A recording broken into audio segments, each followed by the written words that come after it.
Most people think wealthy individuals budget tightly, track every dollar, and live restricted lives. But that's not how real wealth works. In fact, the wealthy don't budget the way you've been told. They control money using systems you've never seen. The idea that wealthy people sit down with a strict monthly budget and manually track every coffee, bill, and subscription is one of the most widespread financial myths. In reality, most high-net-worth individuals do not operate on a scarcity-based budgeting system. Instead, they operate on allocation frameworks. The difference is subtle but extremely powerful. Budgeting is rooted in restriction. You assign limits and try not to exceed them. Allocation is rooted in direction. You decide where money should go before it even arrives. Wealthy individuals typically structure their finances so that income is automatically distributed into categories like investments, business reinvestment, tax optimization accounts, and lifestyle spending. The key difference is that the priority is growth first, consumption last. Most people reverse this order without realizing it. They spend first, then try to save what is left, which is why financial progress feels slow or impossible. Wealthy individuals reverse the flow. They ensure that capital is committed to assets and systems that generate more capital before discretionary spending is even considered. This removes the emotional decision-making that most people struggle with every month. Instead of asking, "Can I afford this?" they ask, "Does this allocation align with my wealth-building structure?" That shift alone changes outcomes dramatically over time. The wealthy also rely heavily on automation. Money is not managed daily, it is engineered through systems that run in the background. This removes inconsistency and emotional interference. The result is a financial environment where wealth accumulation becomes the default trajectory, not a monthly struggle. Understanding this distinction is the first step toward thinking like someone who builds wealth rather than someone who merely manages expenses. Another major misconception is that wealthy people are constantly focused on cutting costs. In reality, they are far more focused on expanding income capacity than minimizing expenses. While middle-income households often optimize around saving money, wealthy individuals optimize around increasing the value of their time and capital. This is why you will rarely see them obsessing over small purchases.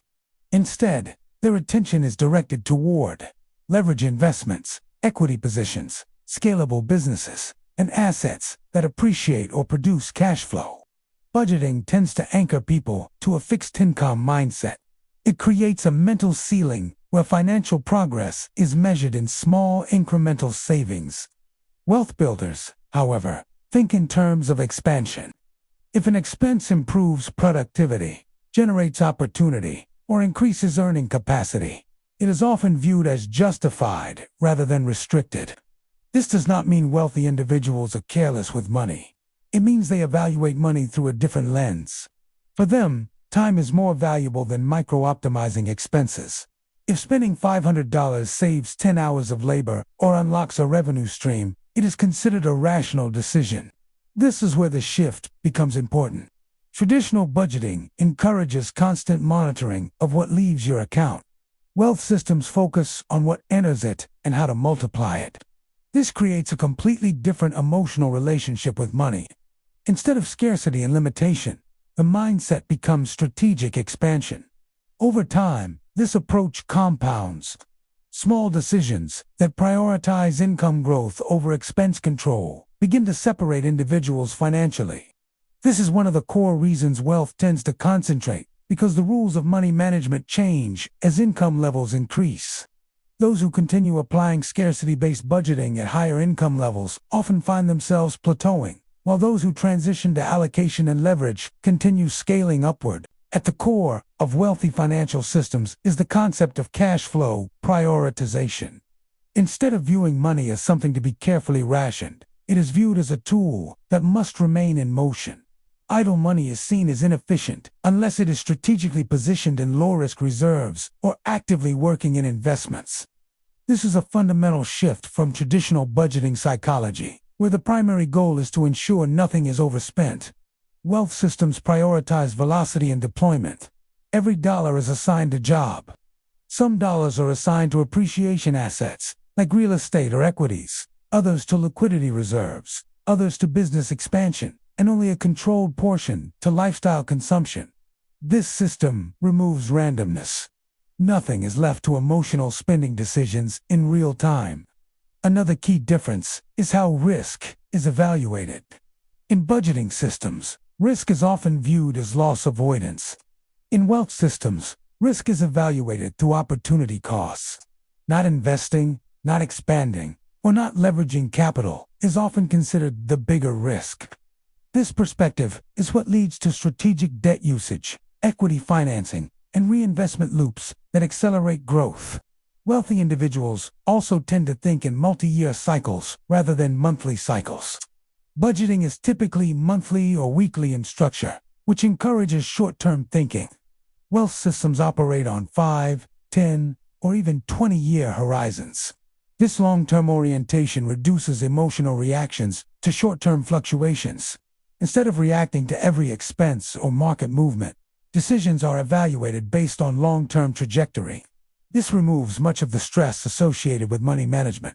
When your system is designed correctly, financial stability is no longer dependent on constant attention. It becomes a structural outcome of how your money is organized and deployed. One of the most important elements of wealthy money management is automation. In traditional budgeting systems, the individual is the operator, constantly making decisions, adjusting categories, and tracking performance. In wealth systems, the individual becomes the architect, designing systems that execute automatically. This includes automated investing, automated transfers into asset accounts, automated tax allocation, and automated reinvestment structures. The goal is to eliminate decision fatigue and emotional interference. Wealthy individuals understand that inconsistent behavior is one of the biggest barriers to financial growth. By removing daily or monthly decision points, they ensure consistency regardless of mood, stress, or external circumstances. Another key aspect is the separation of accounts by purpose. Instead of one account that handles everything, wealth systems typically segment funds into distinct buckets: operational cash flow, investment capital, tax reserves, and personal spending. This segmentation creates clarity and prevents accidental overspending of capital that should be working elsewhere. It also builds discipline into the system itself, making it difficult to unintentionally disrupt long-term financial goals. Additionally, wealthy individuals often use professional advisory structures or financial teams. While not universal, this reflects another principle: delegation of complexity. As financial systems grow, complexity increases, and relying solely on personal management becomes inefficient. The emphasis shifts from doing everything manually to designing a structure that operates efficiently with minimal oversight. This is a fundamental contrast to budgeting culture, where the individual is expected to constantly monitor and control every variable. Wealth systems prioritize scalability and simplicity through structure rather than constant oversight. The end result is a financial life that runs more like an engineered system than a reactive monthly process. Ultimately, the biggest difference between traditional budgeting and wealthy financial systems is identity. Budgeting reinforces the identity of someone who must control scarcity. Wealth systems reinforce the identity of someone who controls allocation and expansion. This identity shift is why simply copying tactics rarely works without changing perspective. If you operate from a scarcity mindset, even advanced strategies will be used defensively rather than strategically. The wealthy do not think in terms of restriction. They think in terms of optimization and scale. Every financial decision is evaluated based on how it contributes to long-term expansion of capital, influence, or opportunity. This is also why financial education alone is not enough. Knowing what to do is different from thinking in a way that naturally leads to correct decisions. When your mental model changes, your behavior follows without constant discipline. You stop asking how to cut back and start asking how to structure, allocate, and grow. That is the real separation point. Budgeting keeps people focused on survival, efficiency. Wealth systems focus on strategic multiplication. One manages limitation, the other engineers expansion. If you want to move closer to financial freedom, the shift is not about tracking more expenses. It is about redesigning how money flows through your life. Once that structure is in place, financial progress stops being something you force and becomes something that compounds naturally over time. Let us know in the comments if this video helped, and like and subscribe to the Daily Yield, because we are building real financial progress, one step at a time.